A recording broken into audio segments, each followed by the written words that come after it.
جس معاشرے میں عدل موجود نہ ہو وہ معاشرہ تو کبھی کامیاب نہیں ہوتا۔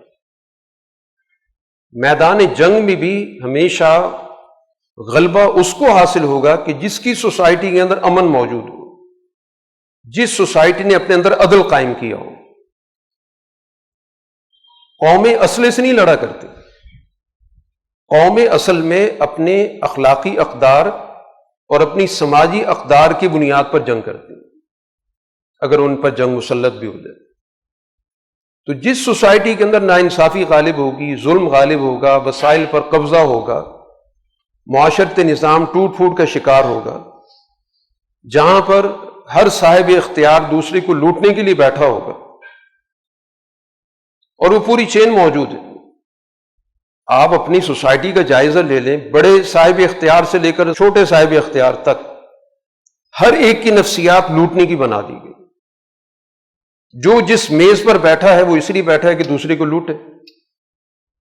تو یہ جو لوٹنے والی سیاست ہے، اس کی موجودگی میں سوسائٹی کبھی بھی اپنے پاؤں پہ کھڑی نہیں ہو سکتی، وہ کبھی بھی دفاع کے قابل ہی نہیں ہو سکتی۔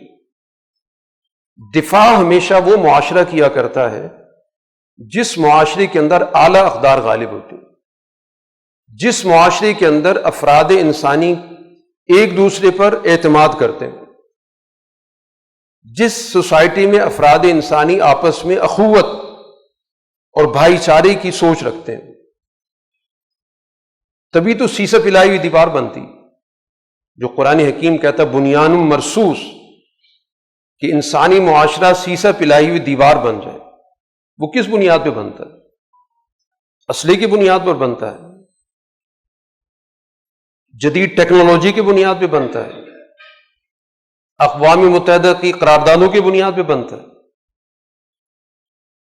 وہ بنتا ہے در حقیقت اپنے داخلی نظام کی بنیاد پر، کہ اس کا داخلی نظم کیا ہے۔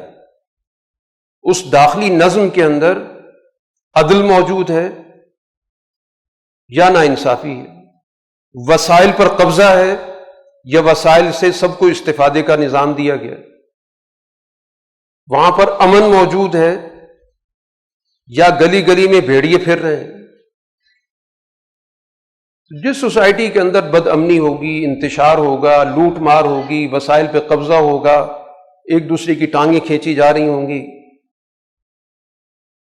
لوگوں کے سروں پر کھڑے ہو کر اپنی حکومت قائم کی جا رہی ہوگی، وہ کبھی بھی اپنا دفاع نہیں کر سکتا۔ جو اندر سے شکست و ریخت اس کے اندر موجود ہے، اندر سے ٹوٹا ہوا ایک معاشرہ ہے، اس کو باہر کے مقابلے میں آپ کیسے کھڑا کر سکتے ہیں؟ تو اس وجہ سے اس ملک کا جو نظام ہے یہی سب سے بڑا اس کا دشمن ہے، اور یہ باہر کے دشمن ضرور تلاش کرتا رہے گا۔ کبھی ہم اس بارڈر پہ دشمن تلاش کرتے رہے، پھر کسی اور بارڈر پہ ہم دشمن تلاش کر رہے ہیں، اور ہم نے اپنی نفسیات یہ بنا لی ہے کہ ہم سارے دشمنوں میں گھرے ہیں، یہ ملک دشمن، وہ دشمن، وہ دشمن، اپنے ہم مذہب بھی دشمن، دوسرے مذہب والے بھی دشمن۔ یہ ہماری نفسیات ہے جس میں پوری قوم کو ہمارے حکمرانوں نے مبتلا کر رکھا۔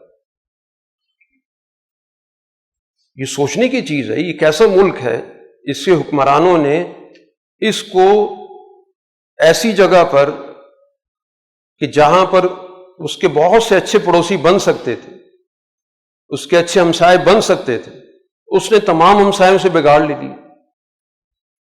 اور اس بگاڑ کی کوئی بنیاد مذہبی نہیں نظر نہیں آتی کہ چلو مذہب کی بنیاد پہ کسی سے جھگڑا ہے، ان کا اور مذہب، ہمارا اور مذہب۔ ہم نے تو اپنے ہم مذہبوں سے بھی لڑائی مول لے رکھی۔ تو خرابی کہاں پر ہے؟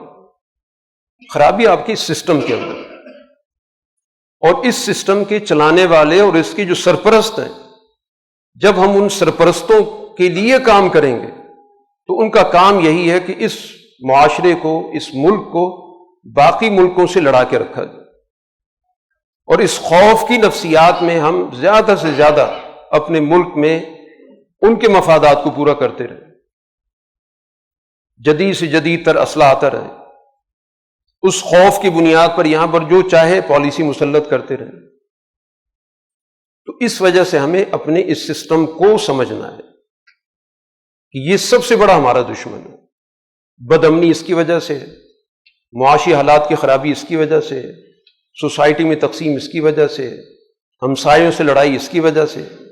جب تک یہ سوچ سوسائٹی کے اندر موجود رہے گی، اس سوچ کی حکمرانی رہے گی، تو اس ملک کا کوئی دفاع نہیں۔ یہ اپنے دفاع کے لیے جو مرضی کرتا رہے، یہ کمزور ملک ہے۔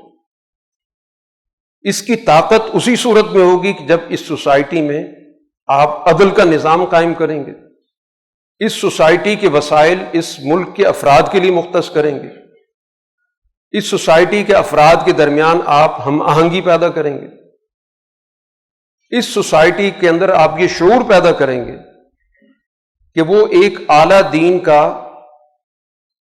ایک اعلیٰ نظریے کا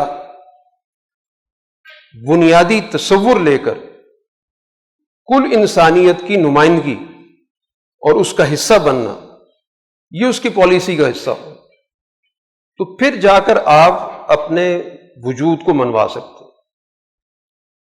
ادھر ادھر بھاگ دوڑ کرنے سے، ادھر ادھر کی قراردادوں سے، ادھر ادھر کی تقریروں سے، ادھر ادھر کے واویلے سے یہ سوسائٹی نہیں بچ سکتی۔ اس لیے اس کو اپنے بنیادی نظریے کو بدلنا ہوگا، اپنی بنیادی پالیسی کو بدلنا ہوگا، اپنے ماضی سے نکل کر جو حقائق ہیں ان کو قبول کرنا ہوگا، اور اپنی حقیقی قیادت کو تلاش کرنا ہوگا۔ یہ جو مصنوعی قیادت ہے، بناوٹی قیادت ہے، مسلط کردہ قیادت ہے، اعلی کار قیادت ہے، یہ اس معاشرے کا سب سے بڑا المیہ ہے، یہ سب سے بڑا عذاب ہے کہ جو اس دنیا کے اندر ہمارے اس ملک پہ مسلط ہو چکا ہے۔ تو اس لیے اس شعور کے ساتھ، اس فکر کے ساتھ، اس سوچ کے ساتھ کہ یہ دین کل انسانیت کا دین ہے، اس دین کو سمجھنا، اس کے تقاضوں کو سمجھنا، اس کے مطابق معاشرے کے اندر اجتماعیت کی سوچ پیدا کرنا، اس کے مطابق عدل کا اور اخلاق کا نظام قائم کرنا، یہ در حقیقت ہماری آج کی سب سے بڑی ضرورت ہے۔ اللہ تعالی ہمیں صحیح شعور عطا فرمائے اور اس کی بنیادی تقاضوں کے مطابق اپنا کردار ادا کرنے کی توفیق عطا فرمائے۔ وآخر دعوانا ان الحمد للہ رب العالمین۔